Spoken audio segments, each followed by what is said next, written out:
देखो, जितने भी साधन है ना, योग, यज्ञ, जप, तप, व्रत, मख, होम, स्वाध्याय, तीर्थाटन आदि, ये सब के सब साधन अंतःकरण की शुद्धि के लिए ही। साधन वही श्रेष्ठ है जिस साधन के अनुष्ठान से हमारे चित्त की शुद्धि हो। पर हम जो बात कहना चाहते उसको ध्यान देकर सुने। जब इन साधनों का अनुष्ठान व्यक्ति करता है तो वह अपने चित्त की शुद्धि का कर्ता स्वयं होता है, और जब वह भगवत भागवत चरित्र श्रवण करने बैठता है तो उसके अंतःकरण की शुद्धि के कर्ता भगवान होते हैं। अब हमारी शक्ति और भगवान की शक्ति में अंतर है कि नहीं? बोलो।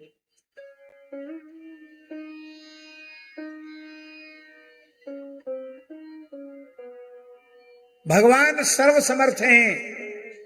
प्रविष्टो कर्णरंध्रेण स्वानाम भाव सरोरुहम धुनोति शमलम कृष्ण सलिलस्य यथा शरत्।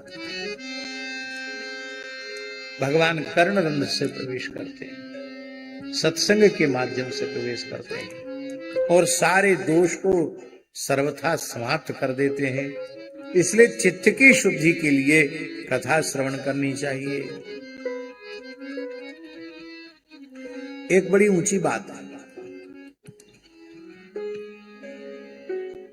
सर्व साधन संपन्न जीवन हो, पर भगवत भागवत चरित्र श्रवण रूपी साधन जीवन में न हो, तो सारे साधनों को करने के बाद भी भगवत प्रेम की प्राप्ति के लिए जैसी अपेक्षित चित्त शुद्धि होनी चाहिए वो नहीं होगी। भगवान श्री कृष्ण की लीला में, ब्रज लीला में प्रत्यक्ष उदाहरण है। मथुरावासी ब्राह्मण त्रिकाल संध्योपासन करते हैं, वैदिक अग्निहोत्र की दीक्षा लिए हुए हैं, वेद पाठी हैं, पवित्र आत्मा है, सदाचार संपन्न है, धर्माचरण में कहीं कोई प्रमाद उनमें नहीं है, कहीं कोई न्यूनता उनके जीवन में नहीं है, कहीं भी कोई न्यूनता नहीं। और उनकी जो पत्नियां हैं,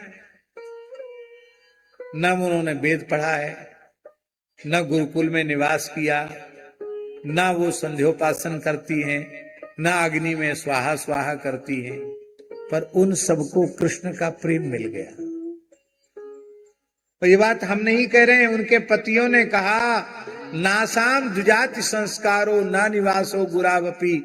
इनका द्विजाति संस्कार नहीं हुआ, गुरुकुल में निवास नहीं किया, न तपो, इनमें तप नहीं है, नात्म मीमांसा, आत्म तत्व का विचार भी नहीं किया, कुछ नहीं है इनके जीवन में, साधन के नाम पर 0/0 कुछ नहीं है, लेकिन फिर भी इनमें कृष्ण प्रेम है। क्यों?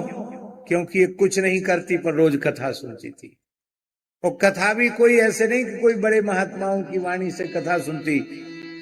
मथुरा की मालिने वृंदावन में फूल चुनने जाती, कंदमूल फल लेने जाती, और वहां से लेकर आती, और उनसे खरीदने बेचने के समय ही थोड़ी देर भगवत चर्चा हो जाती। आज वृंदावन में कौन सी लीला हुई, और उसी को सुनकर के उनका चित्त इतना शुद्ध हो गया कि श्री कृष्ण आए हैं, भूखे हैं, इतना सुनते ही ऐसे दौड़ पड़ी जैसे सावन भादों में श्री गंगा यमुना समुद्र की ओर दौड़ती है, ऐसे भगवान की ओर दौड़ के चली।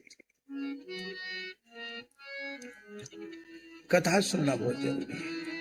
हमारे वक्तव्य से यह अर्थ मत निकाल लेना कि जनेऊ नहीं पहनना, संध्या नहीं करना, गायत्री नहीं जपना, ये सब करो, वैदिक धर्म का श्रद्धा पूर्वक आचरण करो, किंतु कथा सत्संग अवश्य श्रद्धा पूर्वक श्रवण करो, उसके बिना चित्त शुद्धि संभव नहीं।